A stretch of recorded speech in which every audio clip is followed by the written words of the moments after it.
Assalamualaikum warahmatullahi wabarakatuh. Saya Ahmad Fathan pada sesi ketiga di pertemuan tanggal 22 Juni 2024. Sekolah Paralegal akan membahas paralegal permohonan PKPU dan kepailitan.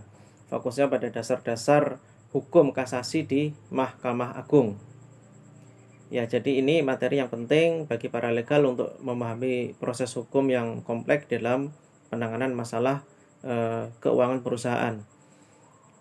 Kita bahas dulu mengenai pengertian kasasi, yaitu kasasi itu merupakan upaya hukum yang diajukan oleh pihak yang tidak puas dengan putusan pengadilan tingkat kedua atau pengadilan niaga dalam permohonan PKPU atau dalam perkara kepailitan.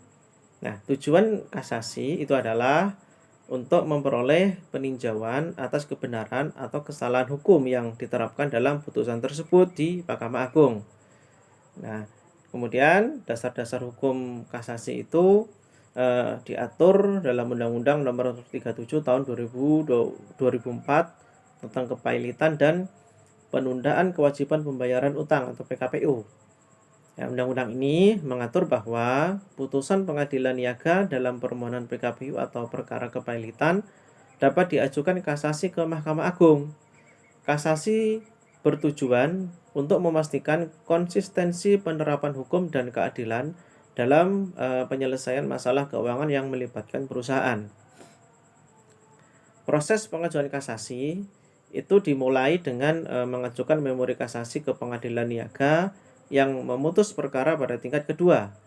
Memori kasasi harus diajukan dalam waktu 14 hari setelah putusan dibacakan atau diberitahukan kepada para pihak. Ya, dalam memori kasasi, permohonan harus mencantumkan alasan-alasan yang mendasari ketidakpuasannya terhadap putusan tersebut. Ya, setelah memori kasasi diajukan, pihak lawan akan diberi kesempatan untuk mengajukan kontra memori kasasi. Kemudian, berkas perkara akan dikirimkan ke Mahkamah Agung untuk diperiksa dan diputus. Nah, di Mahkamah Agung, kasus akan diperiksa oleh majelis hakim yang berbeda dari pengadilan tingkat sebelumnya. Proses pemeriksaan ini meliputi penilaian ulang terhadap bukti-bukti dan argumen yang telah diajukan oleh para pihak. Ya, setelah melakukan pemeriksaan, majelis hakim akan memberikan putusan kasasi. Putusan kasasi itu bisa menguatkan, mengubah, atau membatalkan putusan tingkat sebelumnya. Jadi, putusan Mahkamah Agung ini bersifat final dan mengikat bagi semua pihak yang menyelesaikan proses hukum dalam permohonan PKPU atau perkara kepailitan. Ya, jadi itulah pembahasan singkat mengenai dasar-dasar hukum kasasi di Mahkamah Agung dalam permohonan PKPU dan kepailitan. Ya, semoga bermanfaat buat kita semua.